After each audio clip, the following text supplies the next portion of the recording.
The Uncensored Unprofessor, a podcast where we do our best to interpret life through a theologic lens, a show where we address things about which today's church is both terrified and silent.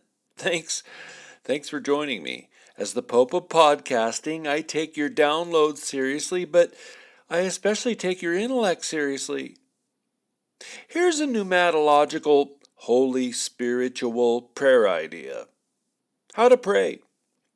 And no, I'm not talking about technique. I don't mean spontaneous versus fixed prayers. I mean praying with insight, praying with vision, specificity. The Pentecostal charismatic tradition holds that praying with specific insight is a grand way to link up with God's will. So today, let's pray together for Stimmung, the German word for attunement. Let's pray for attunement in prayer. Eternal Abba, we never just want to come into you in a wooden fashion. We know that you seek heartfelt prayer. Even more, we want to pray in ways that align with your spirit, with the telos of your kingdom. So, out of our weakness, as Paul writes about it in Romans 8, we ask, Veni Sancte Spiritus, come Holy Spirit. Come and pray through us, your breath through our breath. And even more, Lord of life, come and show us how to pray for sticky situations, how to pray for personalities who need your grace and presence, how to pray for macro problems. We know, Lord, that prayer is powerful, but we know it's all the more powerful when you're breathing through us in prayer. So give us visions, insights, openings, doorways, words. We want to partner with you, King Jesus. Come and hear our prayers. Ganao, ganao. Hey, do you want to bless my show? Place the you in your daily rotation of prayers. I covet them, and I'd be honored to have your prayer of blessing and protection over me. Thanks so much. Well, it's all the news rage. Former President Trump was just indicted.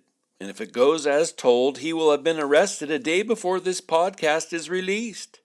So this segment wasn't what I originally had planned, but Trump's arrest perfectly aligns with my today's theme. We now live in a police state. We're not moving toward it. It's not on the horizon. It's here now. And it's 99% sponsored by the Democratic Party. Not too long after Donald Trump was inaugurated as president back in 2017, General Michael Flynn was arrested. An American general arrested? Seriously? Why? Ginned up charges. The DOJ had manipulated him into saying damning things, and Flynn's now suing the DOJ for $10 million on that case for fraud. But my point? An American general was arrested? Yeah, by his political opponents.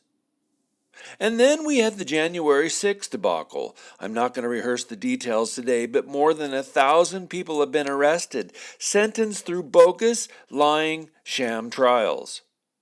And I'm not trying to give cover to those who smashed windows or hurt police, but the great bulk of those arrested? Simply meandering visitor citizens now deemed to be enemies of progressive politicians. Be careful, that red hat'll get you arrested. And today, a former U.S. president indicted, probably arrested, indicted by a progressive DA whose Manhattan campaign promise was to indict Trump. For something. Under Joseph Stalin, the Soviet policy was arrest your opponent and then find a crime to charge him with.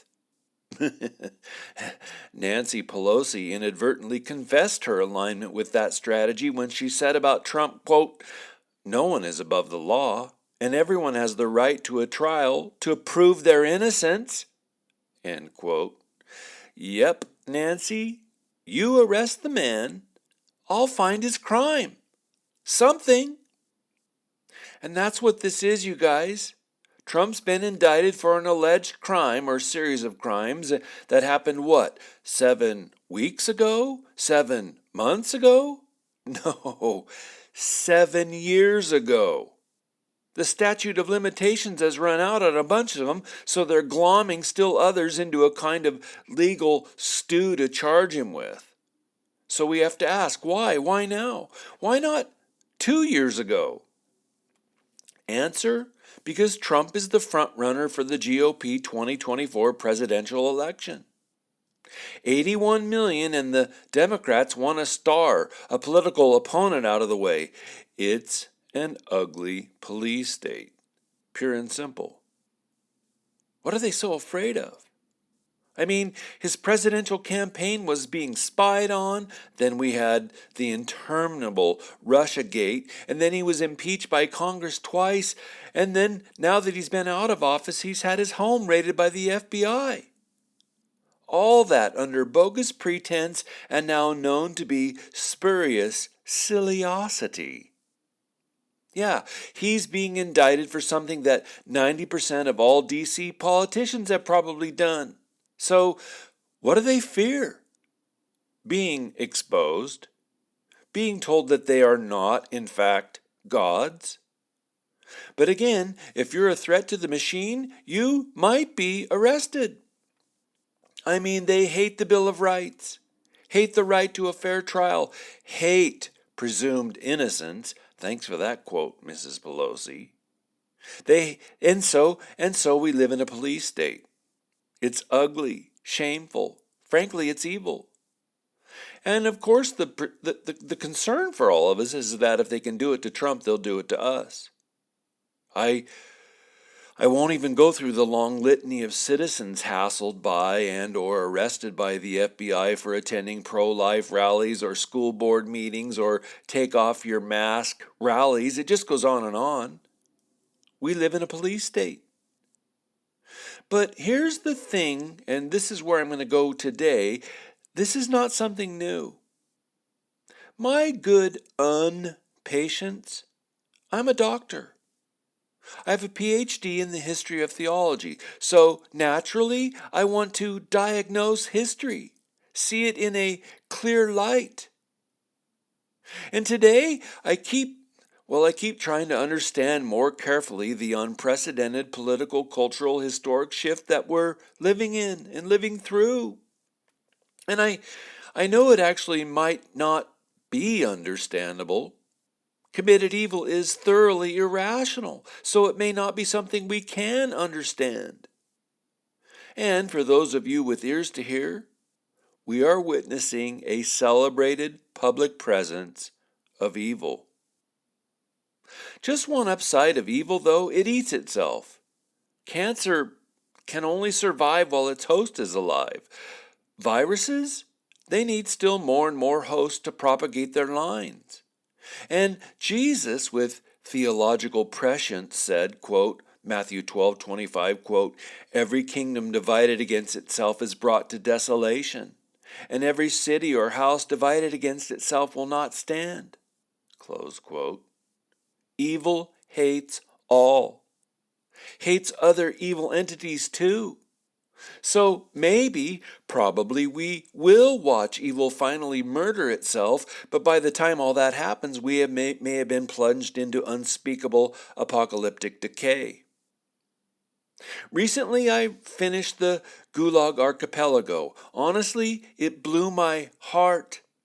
I think it pulls back the curtain on events here in the United States, and so today I'm wondering, is what we are witnessing and experiencing and enduring as our checking account gets drained each month by soaring inflation and ever-increasing taxes? Guys, tea was being taxed by King George III at a rate of 8.3% when the Boston Tea Protest Party saw 342 chests of tea thrown into the harbor. 8.3%. Today, those making over $42,000 pay 22%. 1/5 of their income is siphoned off. And those making over $170,000 pay 32%. 32 stinking percent. and the nation's sheeple just keep putting up with it. No, they vote for more. Blimey. But I'm asking, is what we're enduring the result of a decided strategy or mere incompetence?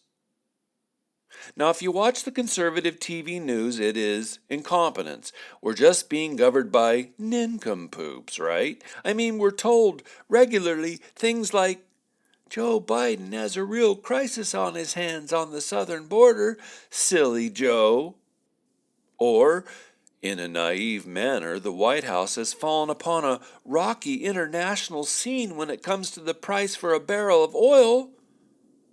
Or we hear anchor women tell us, the Biden administration, it's so unfortunate, finds itself having to manage a foreign war in Eastern Europe.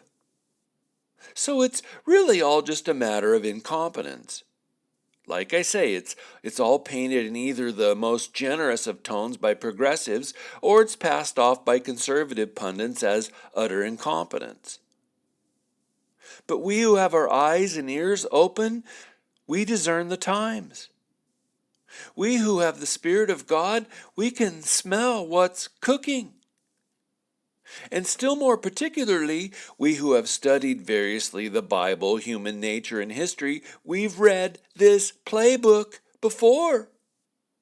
And folks, we are being played. Allow me to explain. He died in 2008, but the famed Russian historian Solzhenitsyn wrote, quote, "The people were so complacently gullible." He said the Russian people got played for utter fools. Encyclopedia Britannica says that there were 100,000 inmates in the Russian Gulag in the 1920s before Stalin came to power. 16 years later, the encyclopedia says, quote, by 1936, the Gulag held a total of 5 million prisoners, a number that was probably equaled or exceeded every subsequent year until Stalin died in 1953. End quote. They went from 100,000 to 5 million a year under Stalin. And true, perfect statistics are now impossible. We do know there were hundreds of death camps and work prison camps across their nation. Now, frankly, me, having just finished Solzhenitsyn's The Gulag Archipelago, I now believe that Joseph Stalin was more wicked than Adolf Hitler. And I was fascinated to learn that, like old 81 million, Stalin never had a job involving manual labor. What a weird parallel. Something about not living in the real world plays into that. Now, it's true Adolf Hitler eventually wrecked Germany by feeding her boys into his war machines, but he didn't strategically dismember the nuclear German family. He didn't take tens of millions of German peasants and work them to death, working for the glory of the motherland. Hitler didn't pulverize the collective German soul the way that Stalin strategically did to his very own. Stalin, for whatever reason, hated his own country. And progressives today, they utterly and contemptuously hate the United States. Through every policy, legislation, power grab, and ignoring of law possible. Hitler did not repeatedly ponder how he could inflict an ever deeper force of misery into prisoners already living and working in misery. And please, geez, I'm in no way giving Hitler a pass. But now, looking back, we who have a conscience wonder, how did the communists pull it off? Seriously, they deceived millions? We who have souls that are alive to God pause and look back and gape. How did Joseph Stalin dismember an entire population of 95 million people? Well, again, one man has the answer. A man who did 8 years in the Gulag for having written in a private letter a joke about Stalin. And his answer to our questions, quote, the people were so complacently gullible. Me, on previous episodes, I've described this dynamic as a matter of being blithe, happy without worry, particularly when you should be concerned, being blithe. Solzhenitsyn put it even more pointedly. The people were so complacently gullible. Gullible means easily deceived, too willing to believe everything other people say. My dear listener, are you gullible? Blithe? Well, it's not likely, given that you're listening to the you. Me, I hate getting played. My whole demeanor is one of suspicion. A few examples from my life. Oh, look, honey, a free vacation if we'll just attend that 3-hour seminar. Yeah, no. Did it once, was pressured uncomfortably. A fairly direct bait and switch to get us to sign up for a timeshare. Or, the president of the college is promising us we won't have our salaries cut by more than 2%, and it'll only be for 1 year. Well, yeah, no. It was cut by 4%, and we didn't get a chance to retain our location on the steps and placement tier for over 2 years. We lost our ability to attend academic conferences, lost the patronage that enabled us to buy books and journals, in short, to be scholars. Or here's another one. Ed, we'd be delighted if you'd teach this extension grad class for us. Oh, okay. Do you guys have the paperwork? Well, the on-campus administration is in flux, but we can sort it out later. And then, later, oh, sorry, Ed. We can't pay you until you complete the sexual harassment form and send us your CV and complete these other 3 pieces of red tape. But I already turned in the final grades. Yeah, well, our rules say we can't pay you unless you complete that sexual harassment online program. Yeah, but, in good faith, I already taught the class. The students already have their final grades. Ugh. No, me. I've been played too many times to live in complacence or gullibility. Me, I'm sorry, but I'm suspicious to a fault. I don't believe there's any free lunch. Something is always in play. Or worse, someone is always being played. Someone will always be made to carry the water. And is that just the nature of capitalism? Or is that just what transpires as a matter of fact among human beings? I don't know. Or is that just me, the suspicious historical theologian? Because I say history matters. It gets a vote. Only fools ignore the historical track record. But back to Joe Stalin. Having erased history, eliminated priests, burned down churches, destroyed the family structure. I mean, you guys, members of families were not allowed to be in the same prison camp or work camp. Well, that and other family members were encouraged and rewarded to rat one another out for the good of the state. Stalin indoctrinated the young people. How easy it was to reprogram the hearts and minds of the Russian citizenry. It became easy for him. And Stalin's enemies, which was not only anyone who spoke out against him, but anyone who thoughts against him, and as well as anyone who could think, and especially anyone who could lead his enemies.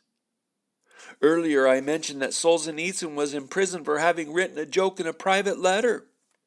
Today, a man named Douglas Mackey here in the United States has been convicted for having posted a meme 7 years ago, joking about how to vote for Hillary Clinton. Douglas Mackey may have to go and serve a tenor in prison. This is an established playbook. Where was I? Oh yeah, Stalin's playbook.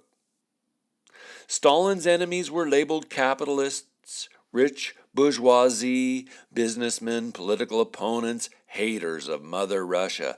anything that would create resentment, foment division. Because social division made conquering the entire nation 5 times easier. Again, Solzhenitsyn. The Russian people were so complacently gullible. And me? Now I know.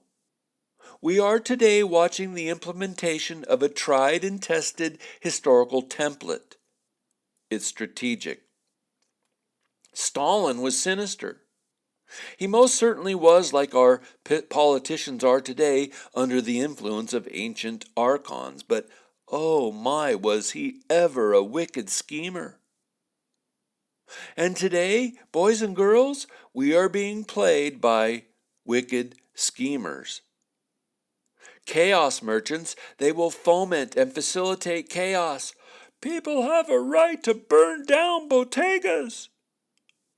They will foment and facilitate chaos and turn quickly then and tell us that they will save us, and then they use that chaos event to leverage ever more power. Shut up, cracker, or we'll shut down your company. It's a pattern. It's been done before. It's happening now, to us. 9/11 happened, and now our federal government is weaponizing their surveillance capacities against us. The greatest threat to democracy are white racists. COVID escaped the Wuhan lab late in 2019, and now there are people walking amongst us who've been vaxxed 4, 5, 6 times? Just give us 2 weeks to flatten the curve. Trust us, we're from the government, and we're only here to help. People lost their jobs and houses over not getting jabbed. I know. My wife had 2 employees who were in tears over having to decide between the jab and keeping their jobs and houses. This is a proven historic pattern.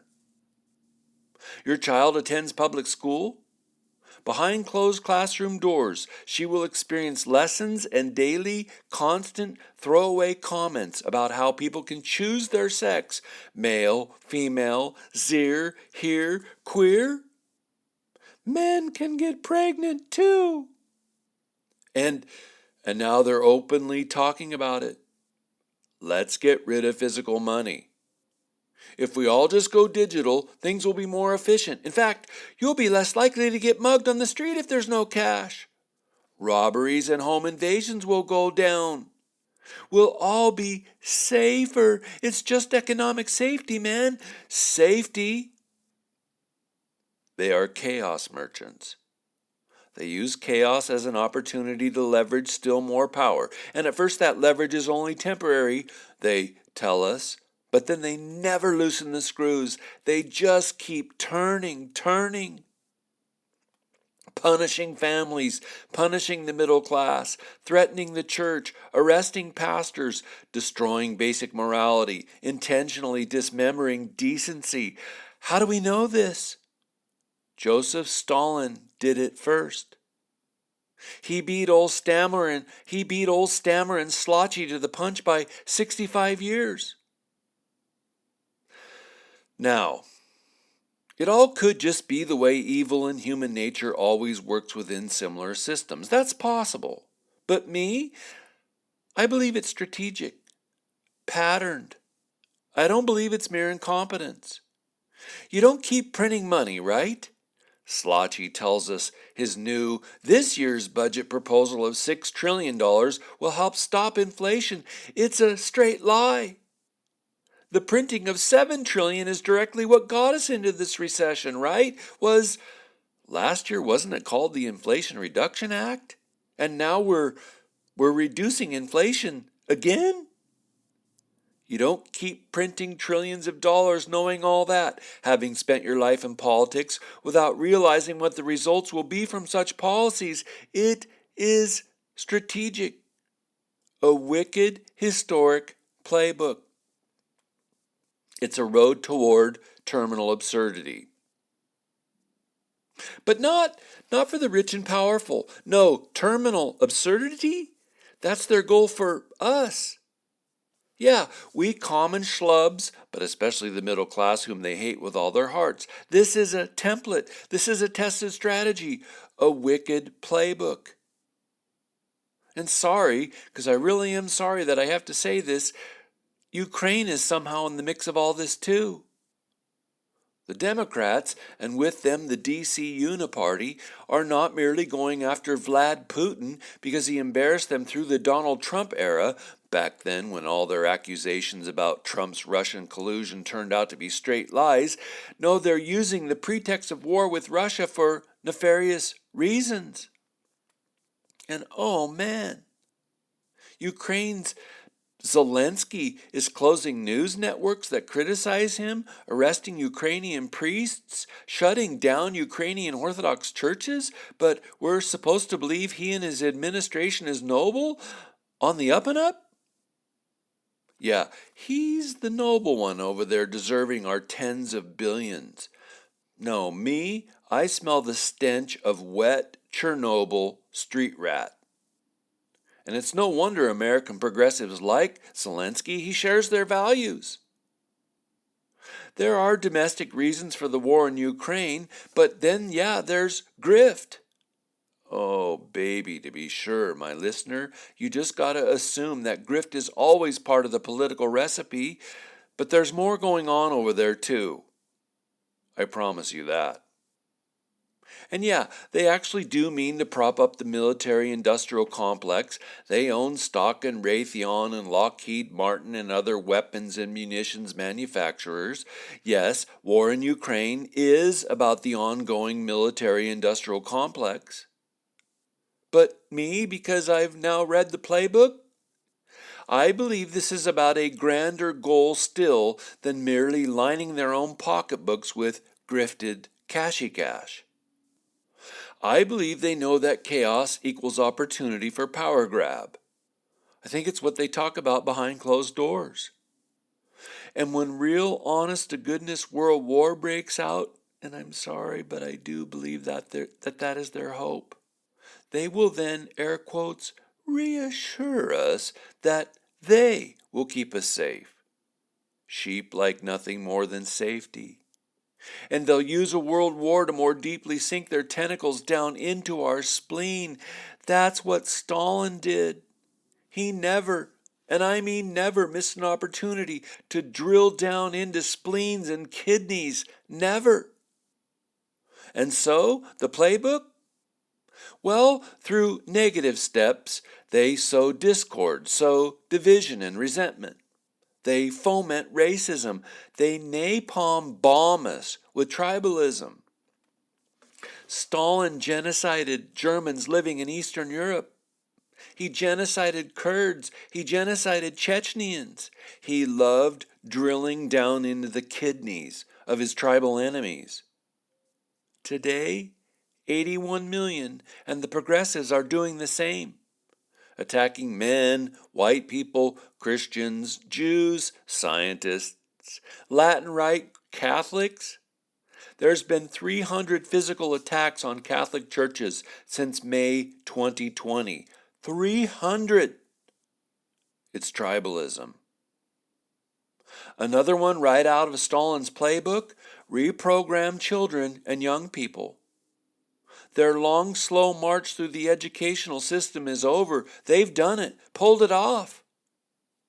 Millions of grandparents and parents look at their children and wonder, who the hell are you? What happened to my son?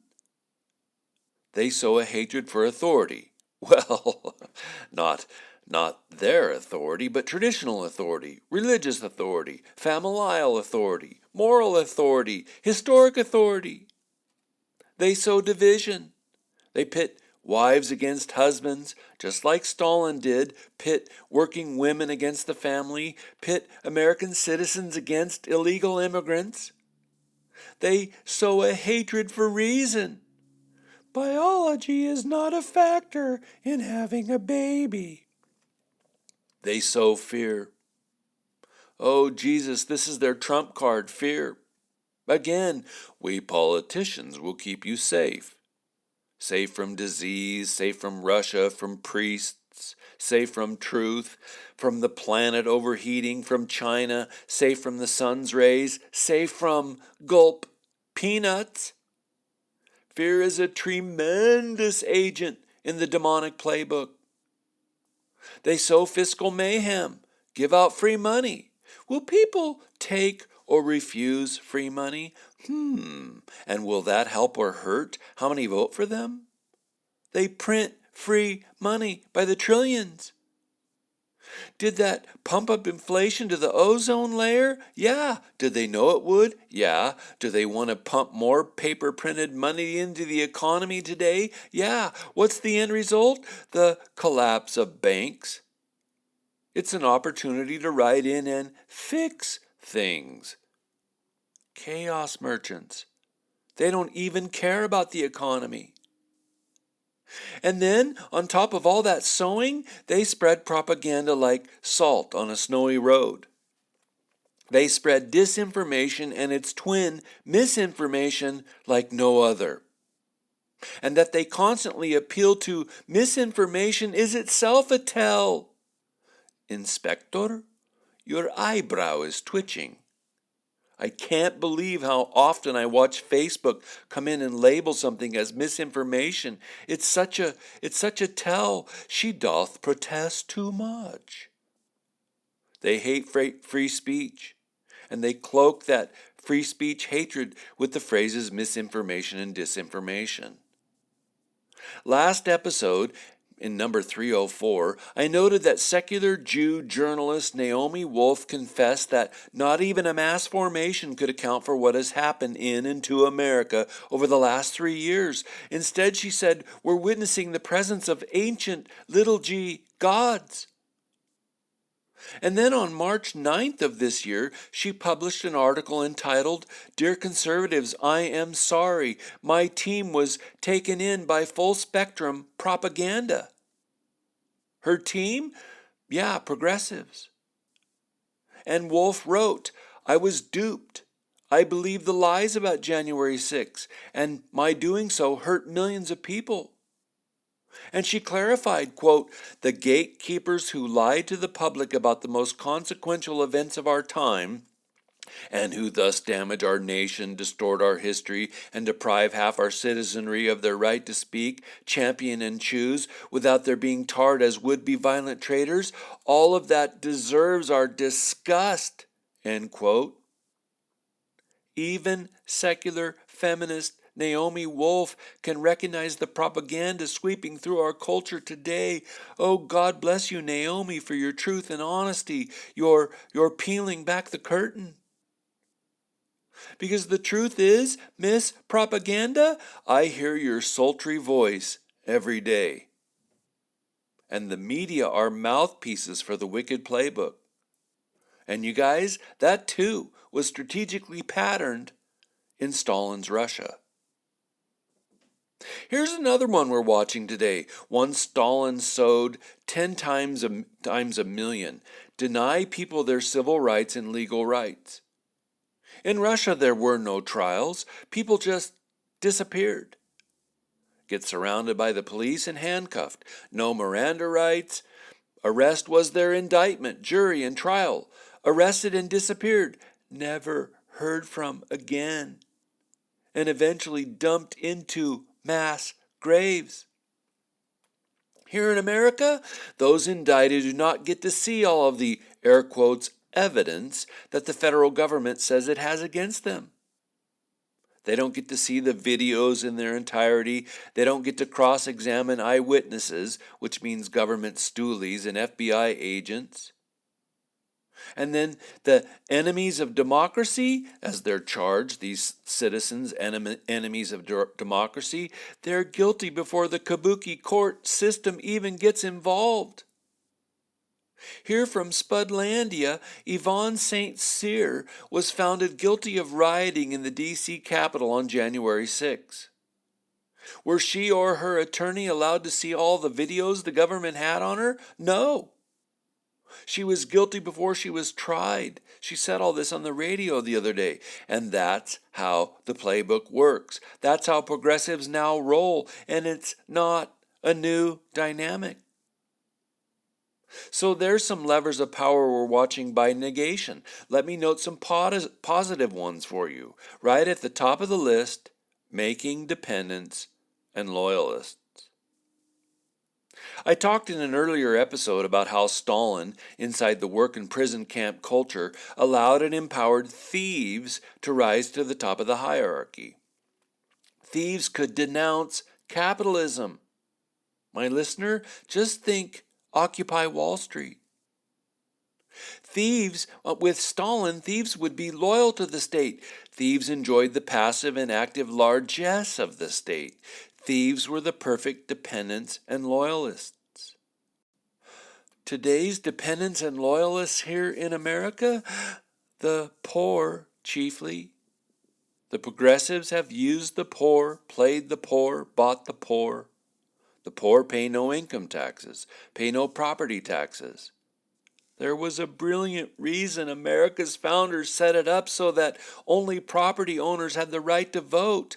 Only those with a stake in the game, only those who invest in the system should get to have a say in how the system works. If you can simply vote yourself a free college education, why not? If you can simply vote yourself free health care, why not? It doesn't cost you anything. And the poor are, at least across my 6 decades of life, quite loyal dependents of the state. They vote Democratic by wide margins. Who else are loyalists?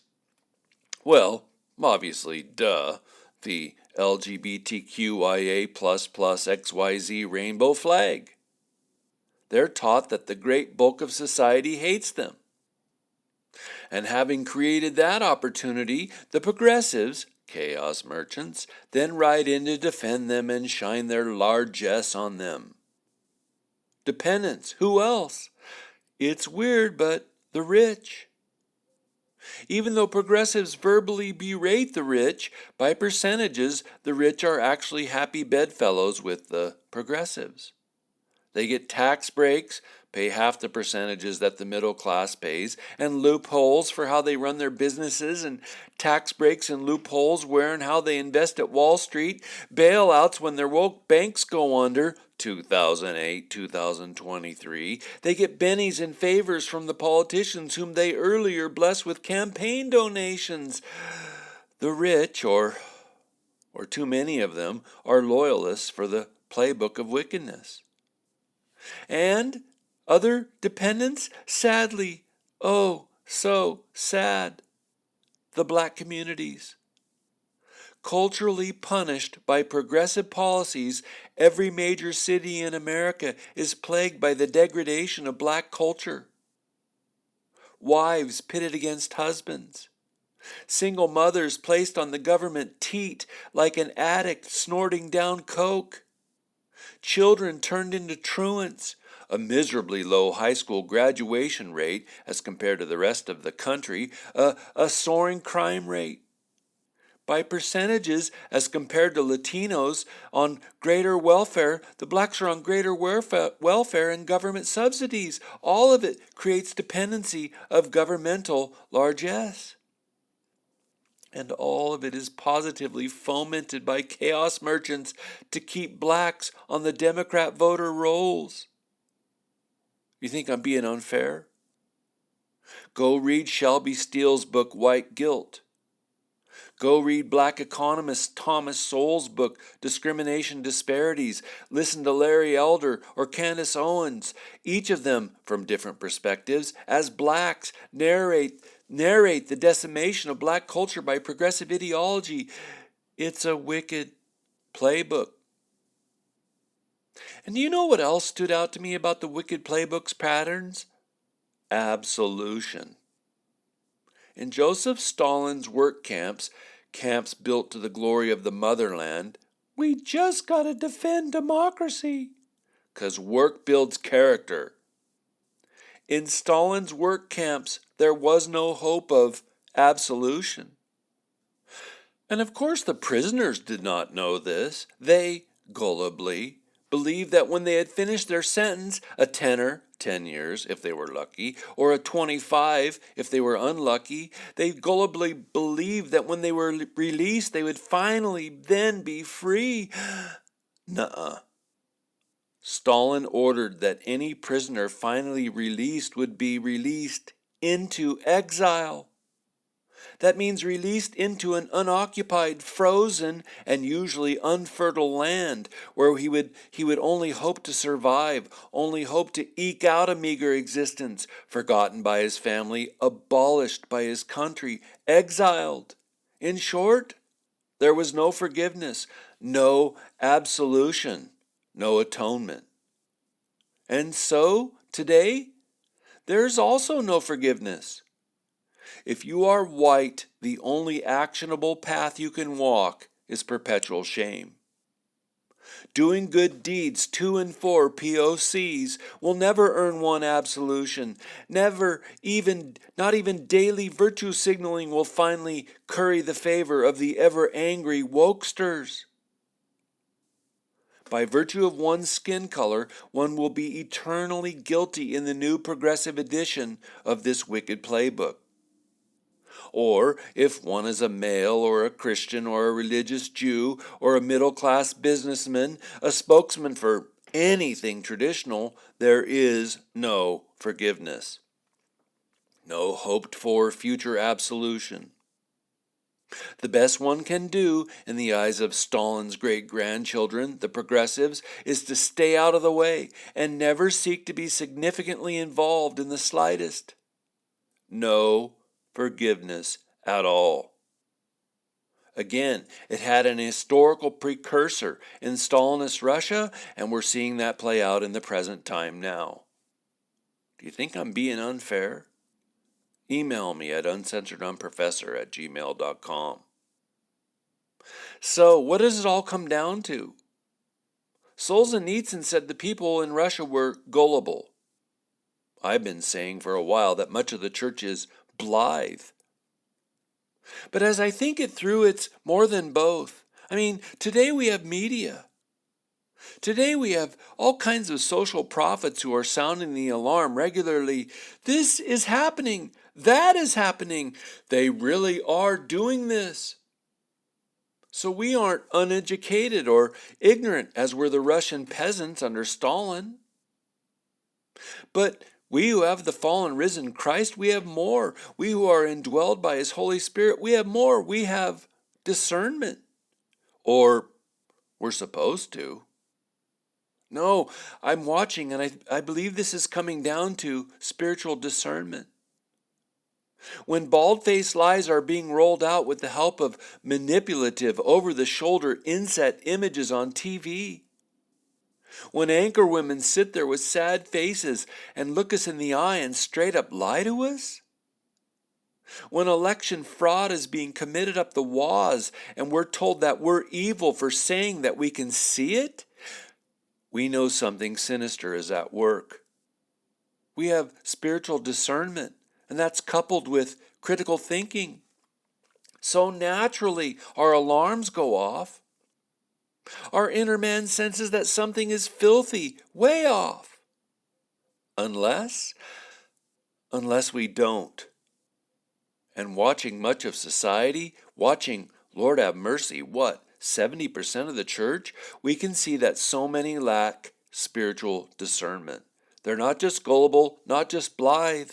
They lack the smallest element of spiritual discernment. Oh, you guys, I have folks come onto my Facebook page and they make comments and they're trying to be polite. They're almost always kind. But they challenge my posts from third-way reasoning. And like I say, it's usually kind, but it's naive. And I think to myself, I wonder, do they have any spiritual discernment? Are they aware of how human nature plays out in history? Do they even care about the tendencies of human nature across history? Are they aware of how power uses media to manipulate people? Are they aware of the facts at All? Well, for we believers, it goes to spiritual discernment. The ability to see with our eyes what is real, to hear with our ears what is a lie. It's a painful truth, but it's what we're watching, you guys. Oh, thank you so much for your willingness to think. Until next time, everyone, please go and turn your beautiful, God-given souls on.